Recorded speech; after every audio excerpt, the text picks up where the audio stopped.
in the Hoodwood. I'm the Black Bandit KJ Green, welcoming you to another edition of Sports from the Hoodwood. Coming up this edition, now there were two left for the MLB title. Dodgers and Blue Jays, who I think can win. Is it a foregone conclusion that the Dodgers are going to win? Can the Blue Jays pull the massive upset? Take a look at the Fall Classic. College football chaos continues, whether it's UCLA, Penn State, Wisconsin. It's just madness. And it's not even March. Take a look at the craziness that's going on in college football. Now the solid week picks have gone by. I'm going to try to build on that for week 8 of the NFL picks. Bad dap, head slap, and a final word from somebody who really needs to check themselves. All coming up in Sports from the Hoodwood, so put your crash helmets on. Wait a minute. We got to get Snuffy a different hat. Put your crash helmets on, buckle your seatbelt. Sports from the Hoodwood's coming at you. Let's go. You're tuned in to Sports from the Hoodwood, the internet's foremost location for the most honest, unfiltered commentary and insight on the world of sports. Now, once again, here's Hoodwood's hometown hero, KJ Green. Greetings from the Hoodwood, where Snuffy's obsessed with blue, but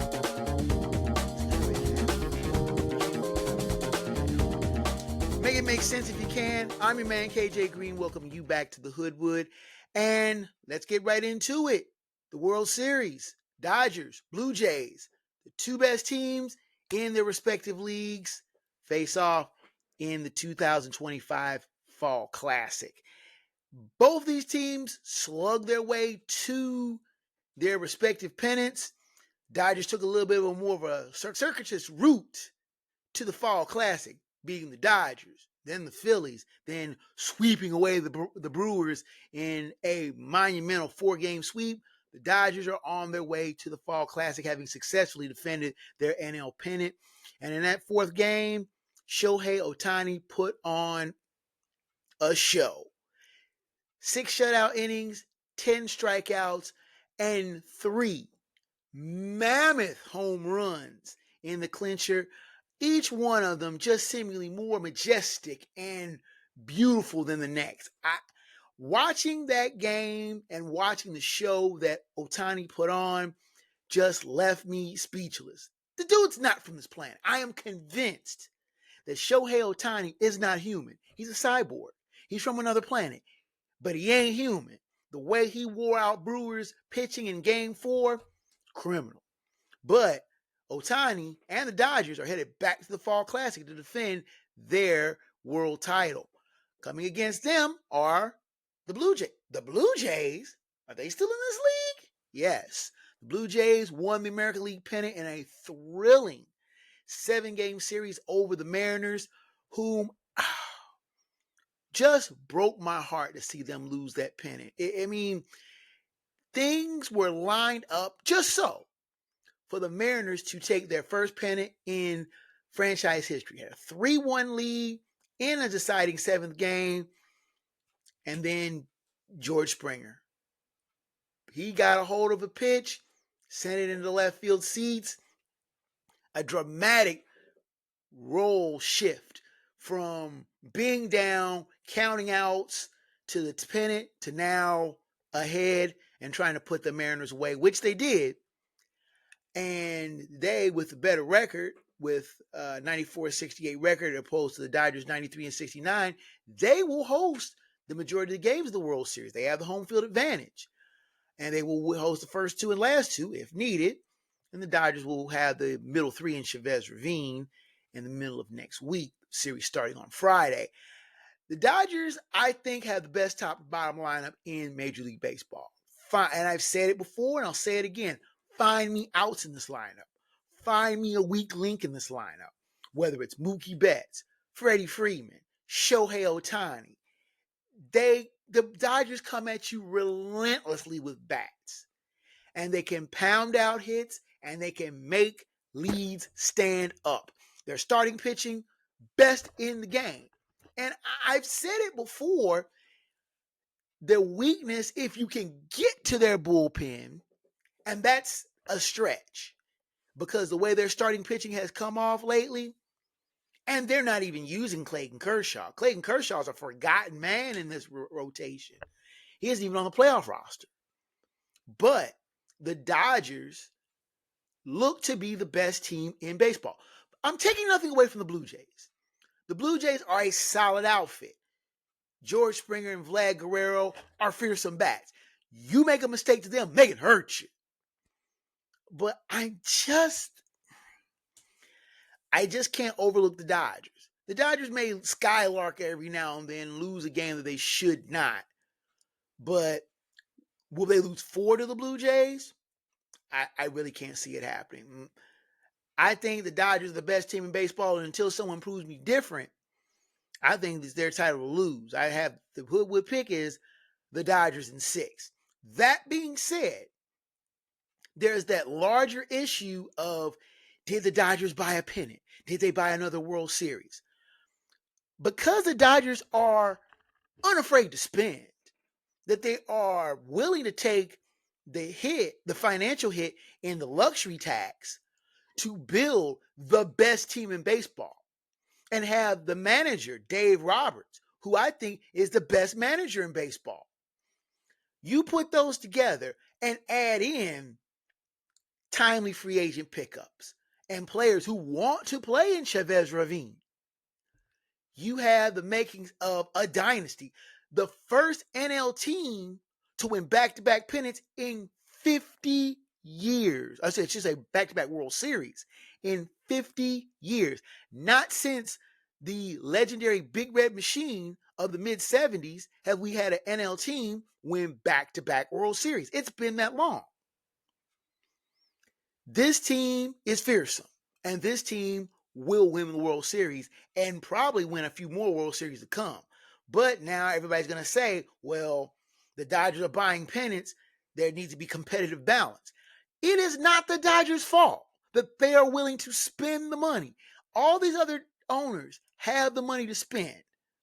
They want to be the NL owners. They want the luxury box, but they don't want to put the product out and spend the money to put together the good teams to win pennants, to win World Series.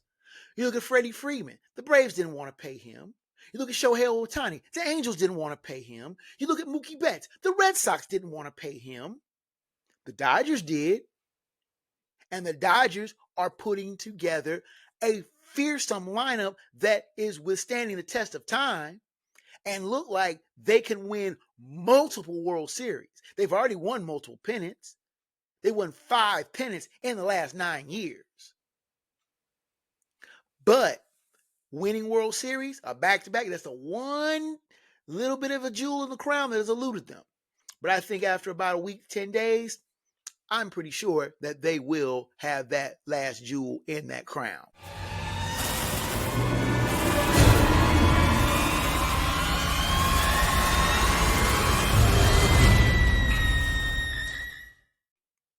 Let's take a look at college football, where I can brag about my beloved Bearcats being 6-1 at the time of the taping of the show. And the dog will not let me forget that I had buried the University of Alabama. After their loss to Florida State, I had openly wondered if Kalen DeBoer was going to be long for a job. Well, it seems that Florida State was not who we thought they were, and Alabama has more resilience than I was giving them credit for. They have not lost since that game in Alabama against that loss to Florida State, and are right in the hunt for another college football playoff berth. That being said, college football is in a state of chaos, and I love it.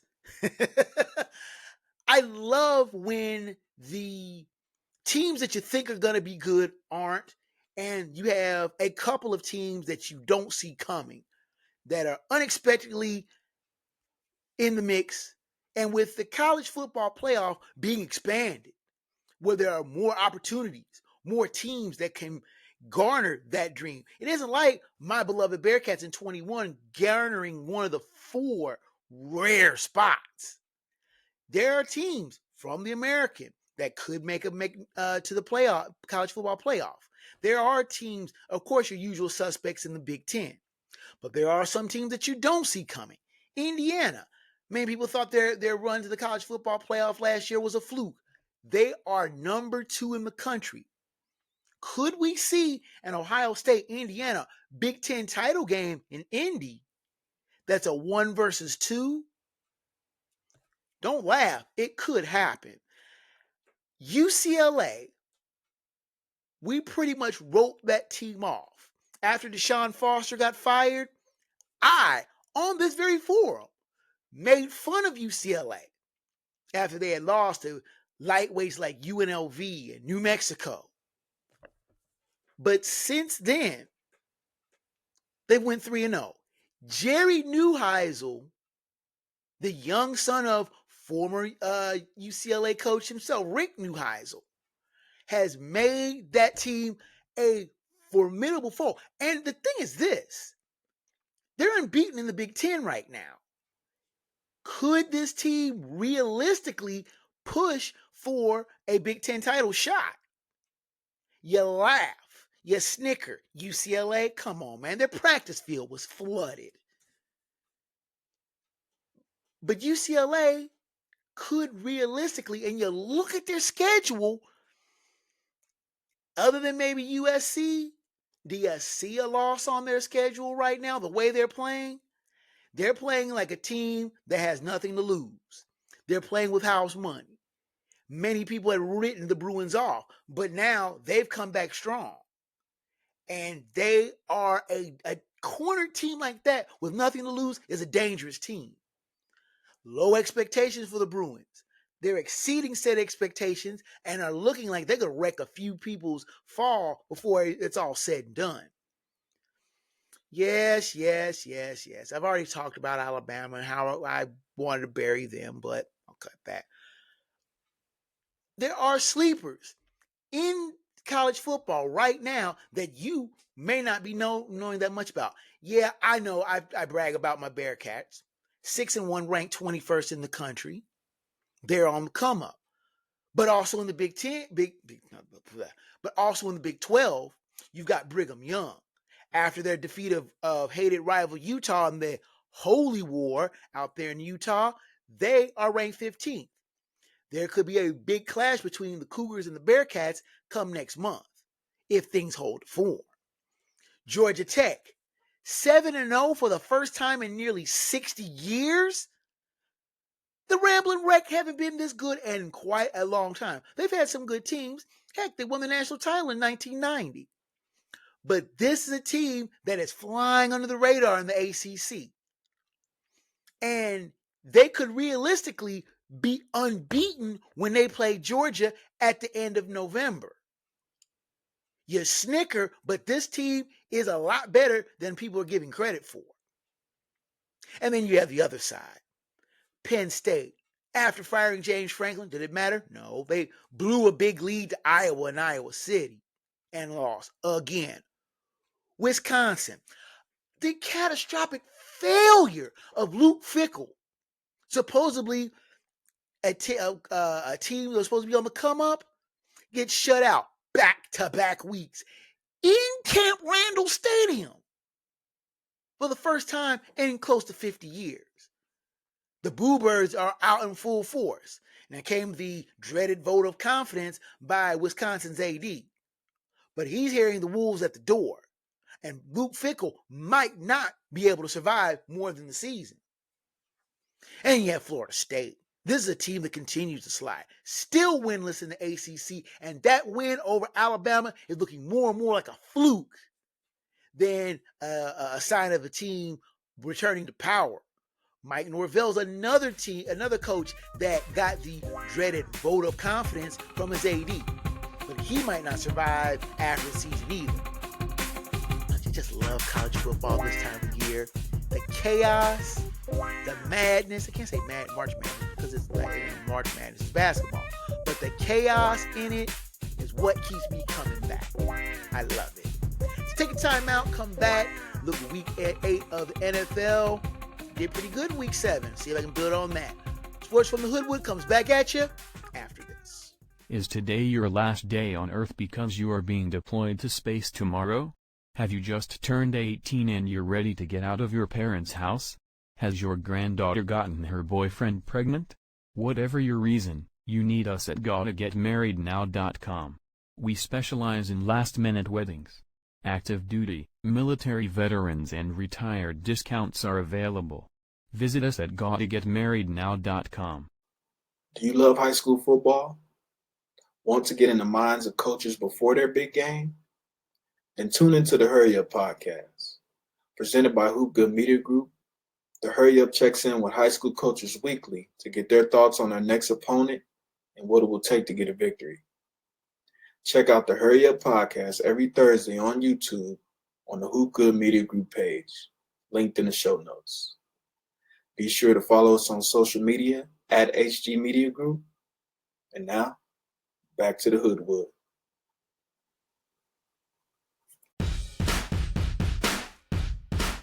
You're tuned in to Sports from the Hoodwood, the internet's premier destination for no-nonsense commentary, thorough analysis, and logical insight on the world of sports. Now here's the man that Wikipedia and Google call for sports fact checks, your host, KJ Green. You're back in the Hoodwood. Let's take a look at the Week 8 NFL picks. Not a bad week for the home team last week, 12-3 on the week. A nice little continuation. I've been picking up wins here and there. And I'm sorry, Bengal fans. I didn't mean to doubt you or whatever. The upset, the 3 losses that I had, nobody saw the Steelers losing to the Bengals. Come on, no, you didn't. The Colts-Chargers game, I thought was a bit of a toss-up. I picked that as my upset. I thought that the Chargers were going to be able to pull that win out. And trusting the Commanders is always a dicey proposition here and there. So those are my 3 losses. Everything else came down pretty much the way I want to. So hoping to continue that nice streak of winning, bring to you the Week 8 NFL picks for your perusal, review, and approval. Lines are provided by ESPN Bet. They're for comparison and entertainment purposes only. If you bet the lines and lose Halloween candy money, that's all on you. If you only got those really bad fruit snacks to give out to the kids next week, don't come looking at me because I provide you the lines.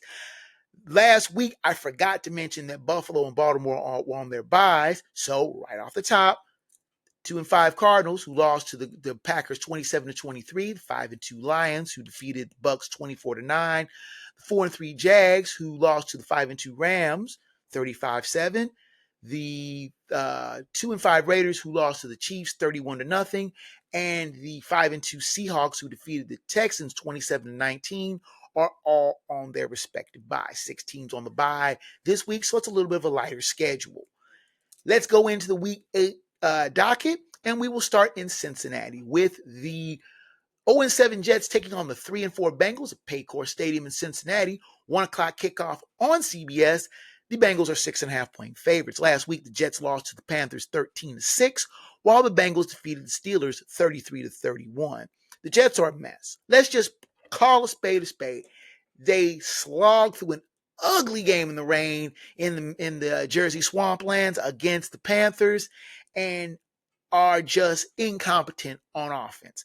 Tyrod Taylor now takes the reins for the Jets offense over the ineffective Justin Fields, and they head to the Queen City to take on the Bengals, who are feeling themselves after a thrilling win last Thursday night against their hated divisional bully, the Pittsburgh Steelers.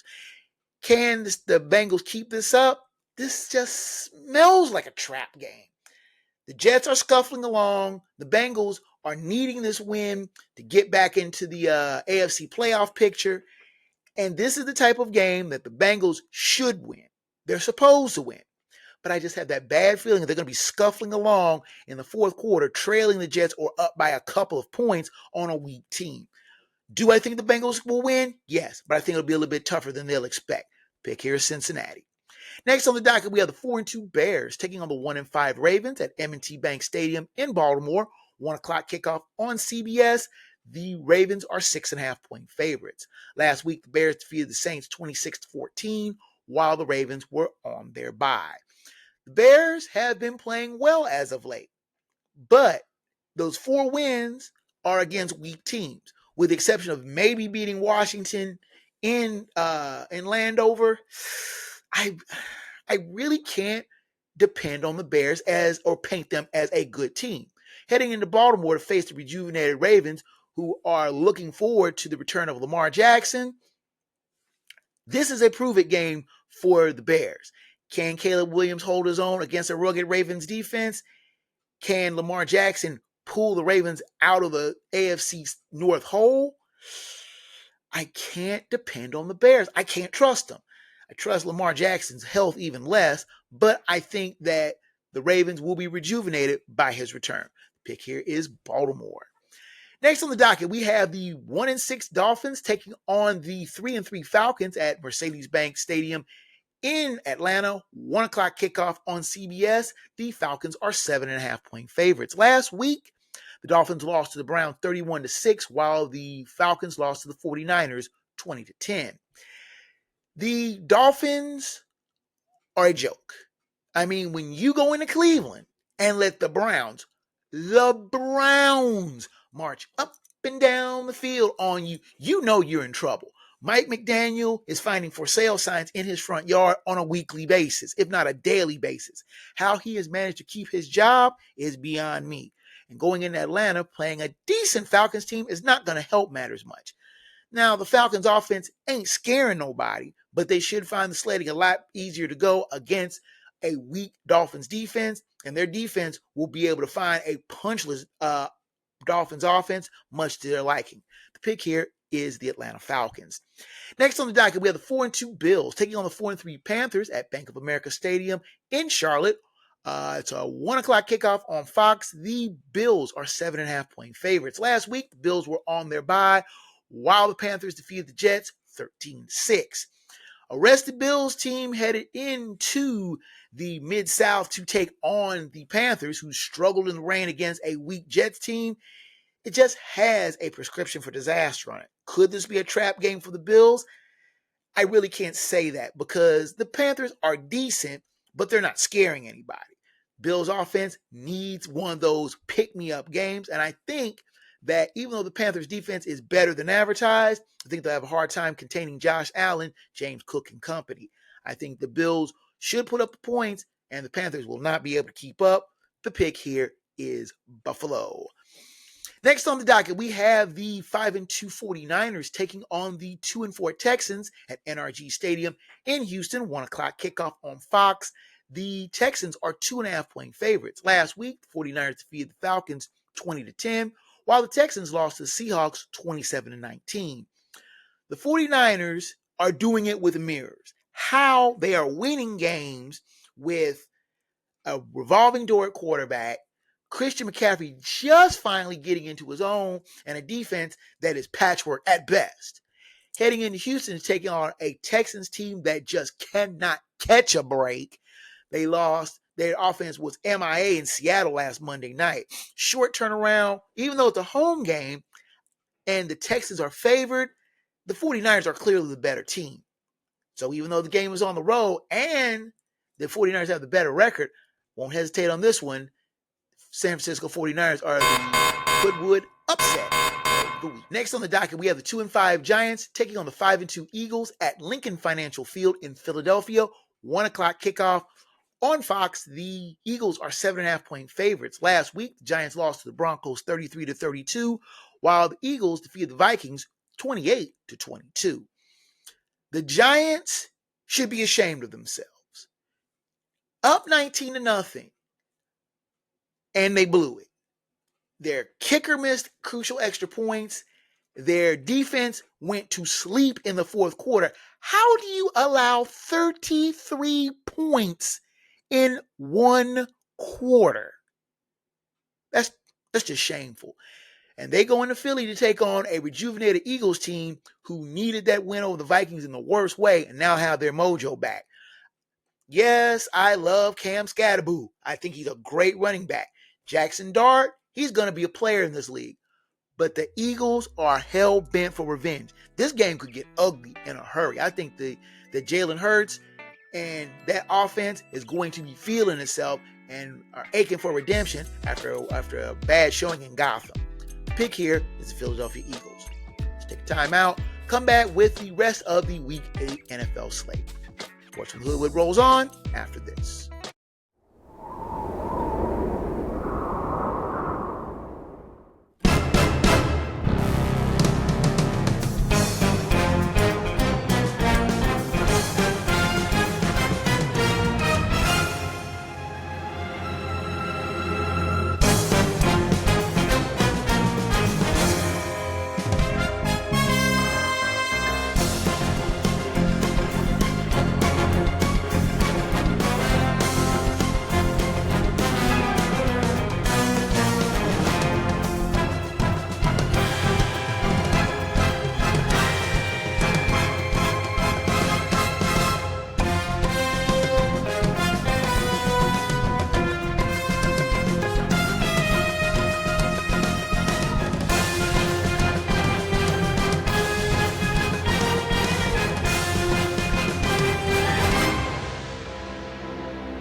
You're tuned in to Sports from the Hoodwood, the internet's foremost location for the most honest insight, thorough analysis, and unfiltered opinion on the world of sports.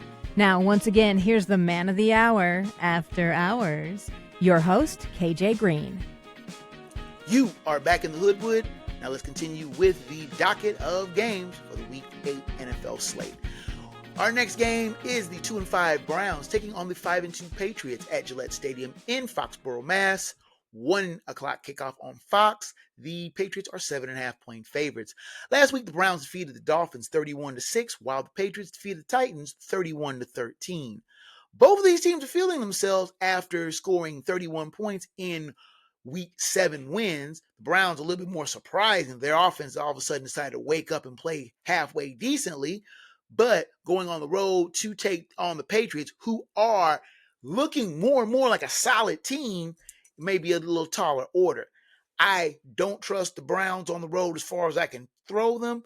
The Patriots aren't a juggernaut. They're not your Tom Brady style Patriots, but I think that Drake May is coming along quite nice and developing quite well as a competent quarterback. It'll be a tight game, but I still think that the Patriots should pull that out. The pick here is New England. Turning to the late games, we have the 5-2 Buccaneers taking on the 1-6 Saints at Caesars Superdome in New Orleans. 4:05 kickoff on Fox. The Buccaneers are 4.5-point favorites. Last week, the Bucs lost to the Lions 24-9, while the Saints lost to the Bears 26-14. The Buccaneers' offense was MIA in Detroit, but let's give credit where credit was due. It was in Detroit. The Bucs don't play good in Detroit. Headed back on the road still to take on a divisional rival gets a little bit easier. The Saints are scaring no one. When you make the Bears look like a juggernaut, something's wrong. And I think that Baker Mayfield will have a nice bounce back game. Even though losing Mike Evans is going to hurt, I still think that they have enough competent wide receiver core, and Rachaad White will have a good game again against the Saints. The pick here is Tampa Bay. Next on the docket, we have the 1-6 Titans taking on the 6-1 Colts at Lucas Oil Stadium in Indianapolis. 4:25 kickoff on CBS. The Colts are 14.5-point favorites. Last week, the Titans lost to the Patriots 31-13, while the Colts defeated the Chargers 38-24. Is it time to start taking the Colts serious, ladies and gentlemen? Is it time to start relieving the doubts about Daniel Jones? The Colts are for real, ladies and gentlemen. And people are going, they're playing a weak schedule. You win who's in front of you. Going out to LA and whooping the Chargers said a lot. Going on the road and winning is always a hallmark of a good team. And I think the Colts, yes, are a good team. Yeah, I doubted them. I'll be the first to admit. But Daniel Jones looks comfortable in this offense. Having a competent running game with Jonathan Taylor running the ball, good receivers, and a good defense is making things pretty good, pretty easy for the Colts. The Titans, I feel bad for Cam Ward. He's struggling as a rookie quarterback and having to go on the road and with an interim coach, the Titans are just sad sack. This game is going to be ugly. It's pretty much easy, no-brainer call. The Indianapolis Colts are the Hoodwood lock. Next on the docket, we have the 3-1 Cowboys taking on the 5-2 Broncos at Empower Field at Mile High. 4:25 kickoff on CBS. The Broncos are 3.5-point favorites. Last week, the Cowboys defeated the Commanders 44-22, while the Broncos defeated the Giants 33-32. Now, the Pokes look like, oh my goodness, they have an offense. They marched up and down the field against Commanders and was pretty much in control from start to finish. They head to the Mile High City to take on the Broncos, who won a wild game, winning it at the gun after scoring 33 points in the fourth quarter. I'm sorry, the Giants should still be slapped around for that. 33 points in the fourth quarter, but I digress. The Broncos offense might be that good, maybe. Or maybe the Giants defense was that bad. Either way, I still think that Bo Nix is going to be a player in this league. He has basically made this offense his own, and the Broncos are getting more and more behind him, and he's earned Sean Payton's trust. This game against the Pokes looks like it's going to be a wild shootout. OK Corral type of shootout. Broncos are wearing their 1977 Orange Crush throwbacks, even though they did lose to the Cowboys in Super Bowl 12 that year. But the old school fans will probably want to remember that 1977 team was a hell of a team, and the Broncos will prove that they are, if not measuring up to the 77 Broncos, at least a winning squad. The pick here is Denver. The Sunday night game is the 4-1-1 Packers taking on the 4-2 Steelers at Acrisure Stadium in Pittsburgh. 8:20 kickoff on NBC. The Packers are 2.5-point favorites. Last week, the Packers defeated the Cardinals 27-23, while the Steelers lost to the Bengals 33-31. The Packers need to stop playing the way they're playing. They skylarked a little too long against a weak Cardinals team, managed to pull it out late. Head to the Steel City to take on the Steelers, who their defense looked horrible, getting trodden upon by the Bengals in an embarrassing to them anyway loss. I think Aaron Rodgers is not the problem. He has proven that he is still a good quarterback in this league. And do you think he's just a little bit hell-bent on revenge to try to get a win against the Packers? He'll try to be I believe, the fourth quarterback in NFL history to beat all 32 teams. This is one shot to do it, and I think the Steelers pull out a grinder type of game. The pick here is Pittsburgh. The Monday night game is the 3-4 Commanders taking on the 4-3 Chiefs at GEHA Field at Arrowhead Stadium. 8:15 kickoff on ABC and ESPN. The Chiefs are 11.5-point favorites. Last week, Commanders lost to the Cowboys 44-22, while the Chiefs defeated the Raiders 31-0. The Commanders are in trouble. Jaden Daniels sidelined. They'll turn to Marcus Mariota. Is he still in this league? Apparently so, because he's going to be starting for the Commanders. Asking him, which he's a competent and serviceable veteran journeyman quarterback, but asking him to go into the bubbling cauldron that is Arrowhead Stadium on a Monday night game against the Chiefs, who feel like they've got their mojo back after slapping around the Raiders, might be asking a little too much. The Commanders are a decent team, but they played too inconsistent this year. And the Chiefs are needing every win they can get to get back into the the AFC West race. They're trying to keep pace with the Broncos. I think they can get this win and get it pretty easily. The pick here is Kansas City. And there you have it. Last week, I went 12-3. Thank you very much. Lock correct, upset incorrect last week. 72-35 and 1 overall. 6-1 on the locks, 4-3 on the upsets. We will take our final timeout. Come back with breaking news about the NBA, a scandal that could rock the association, fat dap, head slap, and the final word from the wood. Sports from the Hoodwood heads down the home stretch. Is today your last day on Earth because you are being deployed to space tomorrow? Have you just turned 18 and you're ready to get out of your parents' house? Has your granddaughter gotten her boyfriend pregnant? Whatever your reason, You need us at GottaGetMarriedNow.com. We specialize in last-minute weddings. Active duty, military veterans and retired discounts are available. Visit us at GottaGetMarriedNow.com. Do you love high school football? Want to get in the minds of coaches before their big game? Then tune into the Hurry Up podcast. Presented by Hoodwood Media Group, the Hurry Up checks in with high school coaches weekly to get their thoughts on their next opponent and what it will take to get a victory. Check out the Hurry Up podcast every Thursday on YouTube on the Hoodwood Media Group page, linked in the show notes. Be sure to follow us on social media at HG Media Group. And now, back to the Hoodwood.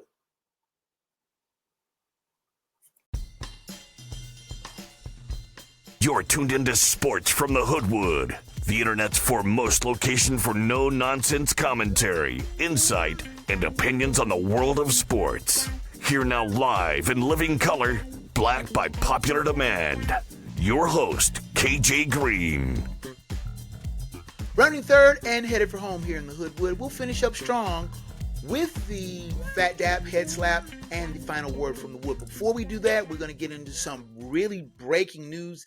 Just came across the wires just in the past 12 hours. We're taping this show on Thursday, but the NBA is facing a very massive scandal involving coaches and players, and a betting scandal, and also a poker scandal involving Portland Trail Blazers coach Chauncey Billups, who has been basically wrapped up in, and I'm finding a lot of this stuff as I'm going along, so you're going to have to excuse me if I'm looking up a lot of these things. Both Portland Trail Blazers coach Chauncey Billups, Miami Heat guard Terry Rozier, and former player, Cavs player, and now assistant coach for the Cavs, Damon Jones, all three have been arrested as part of a wide-ranging investigation into sports betting and rigged poker games.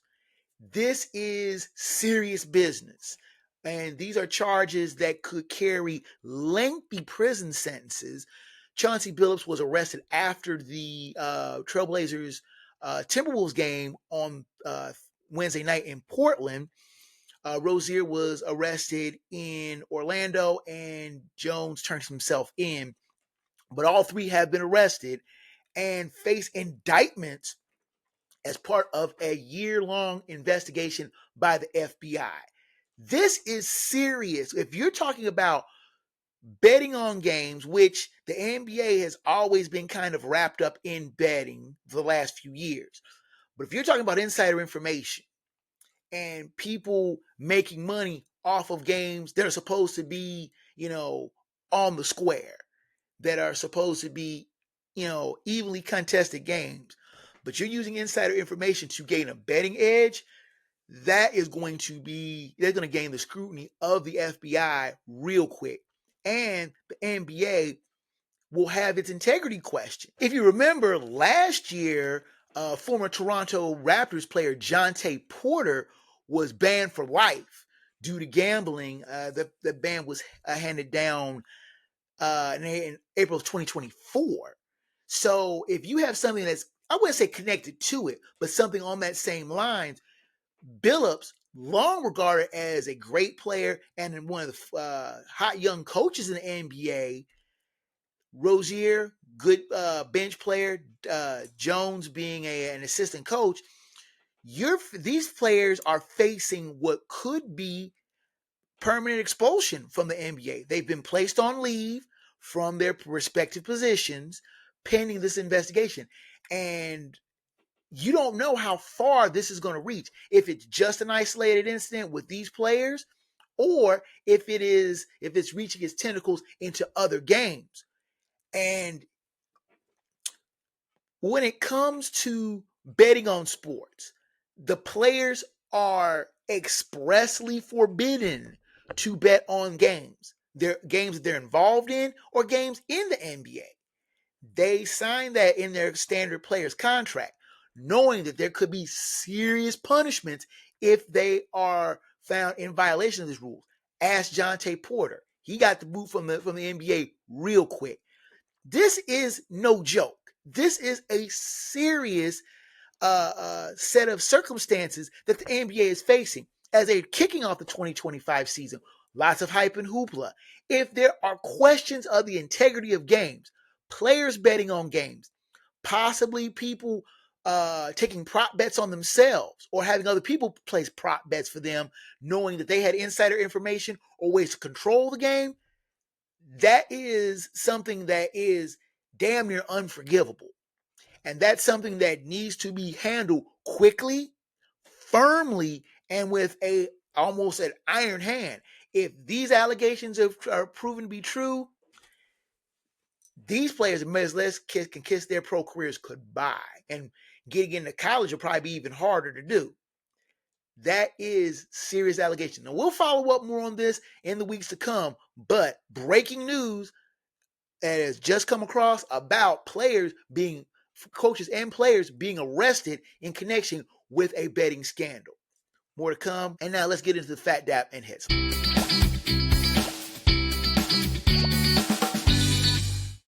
Now, our Fat Dap of the week, normally you don't give Fat Dap to someone who loses. I mean, I was looking at my poor alma mater, Mount Healthy High School, which is on the verge of its first winless season in decades.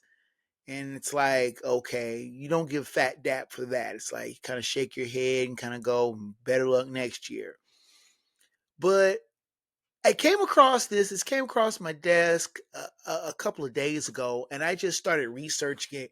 And I got to give Fat Dap to a team that has lost 150 straight games. A high school football team, Red Lake of Minnesota, has lost 150 consecutive games. They haven't won a game in this century.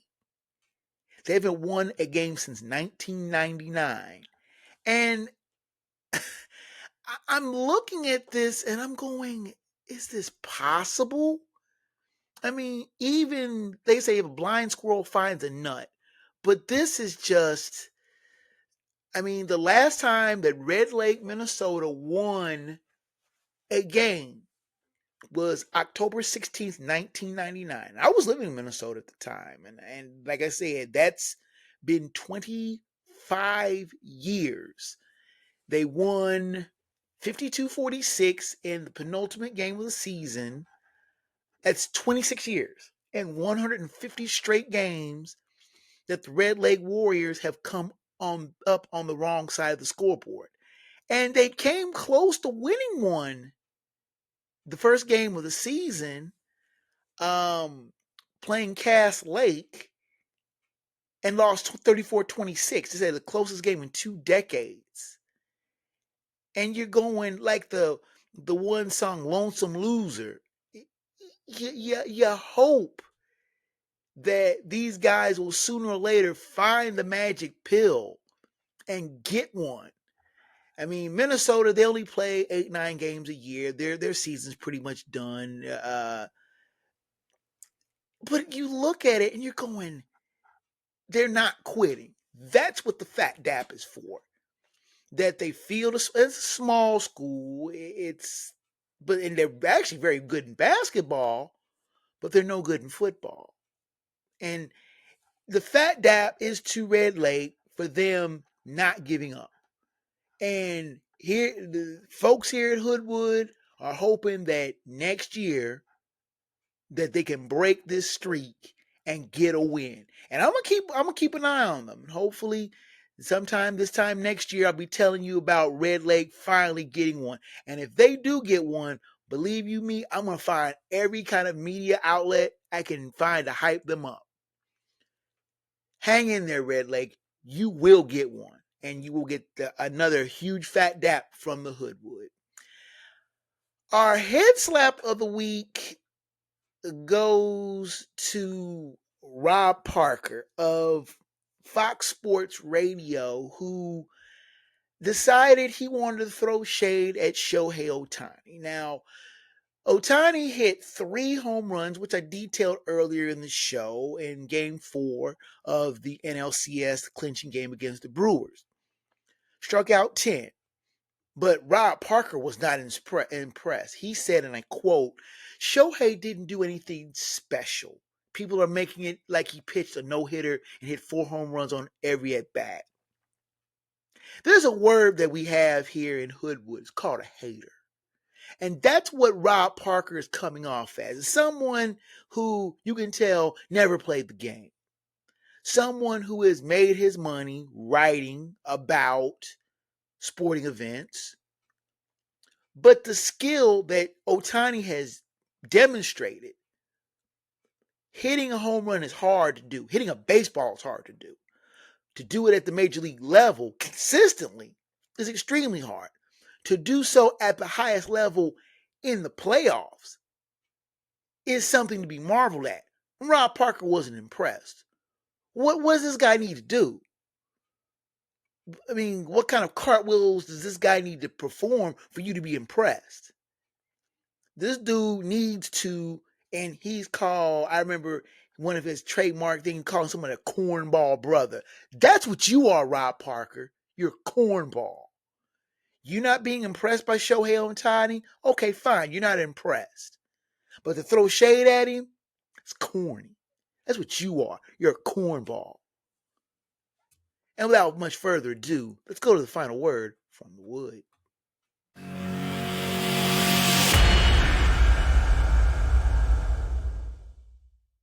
Now, I've had people say that with my loquacious positions on various topics in the sporting news, sporting world, that I am a wannabe Stephen A. Smith, the very articulate, loquacious personality of ESPN, who has ascended to the top or near the top of the sports media personality world. I am nothing like Stephen A. Smith. I have a hairline, and I don't particularly like wearing suits.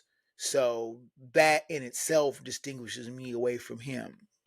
Stephen A. Smith is 5 years older than I am, and he's been around the game as a writer for the Philadelphia Inquirer and various media outlets in New York City. That being said, Stephen A. Smith is probably one of the best known sports personalities of the 21st century, and probably one of the most polarizing individuals in sports since Howard Cosell some 50 years ago. Stephen A. Smith has a very big media platform, and that affords him the ability to speak his mind on various topics, whether it be in the sporting world or the political world. And that is where the fine line needs to be drawn. Stephen A. Smith has been very critical of politicians, and of some certain politicians, I should say, one being Jasmine Crockett, the congresswoman from Texas. And the way he was critical of Ms. Crockett, I thought was a bit of out of line. Now, there's nothing wrong with being critical of politicians. There's nothing wrong with being critical of sports figures. That's what business is about. There is a problem when you are starting to get a little bit too big for your britches, where you think that because you are the personality and the things that you say mean so much and carry so much weight that they in itself are the news. Stephen A. Smith is a talking head. I'm a talking head. Both of us see our information, disseminate our information, and give our opinions up. Whether it be right or wrong is left to the viewer, you yourself. That being said, I'm not the person who's going to talk about politics. I have my own political views. I keep them out of this particular venue and forum. Stephen A. Smith talks sports one time, and then he gets on his show and talks political another way. And many people say he's trying to be a kingmaker, a tastemaker, a opinion shifter, one way or the other. I think Stephen A. Smith should do what he does best, talk about sports. His opinions on sports, though sometimes a little bit outlandish and outrageous, keep viewers pulled in. His long-running debates with Skip Bayless were stuff of legend. Bayless himself has more or less talked his way out of being any kind of relevant voice with his contradictory and often foolish takes. But that's for a final word for another day, the other opinion. Stephen A. Smith himself needs to basically stay in his lane, stay out of politics. Many people say he may be mulling a run for some sort of political office, and I think he should stay out of politics. Politics is a dirty game in this day and age. This is not the type of venue and forum that you need to be in when your previous jobs have been writing about sports. Sports and politics has sometimes mixed, dangerously, of course, sometimes, but the opinions one gives about sports should never mesh into what opinions of our politics. The two are separate lanes, and both of them should be separate from one another. I don't like talking about sports in this when I'm talking politics, and I don't like talking politics when I'm talking about sports. I don't like to mesh the two of them. They're two separate and distinct entities. That being said, Stephen A. Smith has become one of the biggest media figures, and he wields considerable influence. But he shouldn't let that influence go to his head. He shouldn't try to be that much of a tastemaker, opinion shifter when it comes to the form of politics. He should stay in the sporting realm. That's where he is best at, and that's where he should belong. He should stay in his lane. And that is the final word from the wood.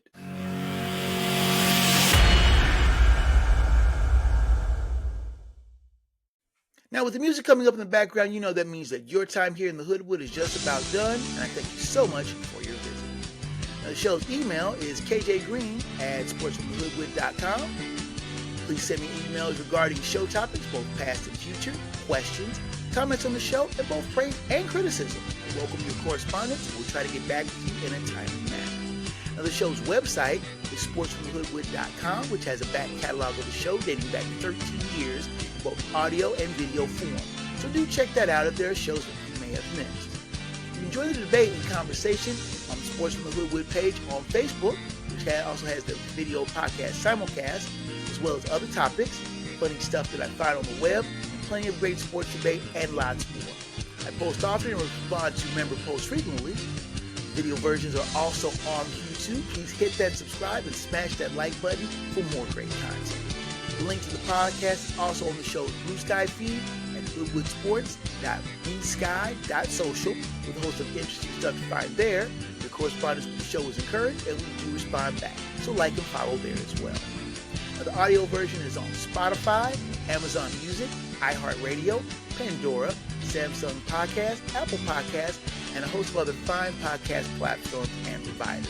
If the Hoodwood is not on your favorite, do ask for it. Drop me a line and I'll do what I can to get it there. We've expanded our podcast availability thanks to your correspondence.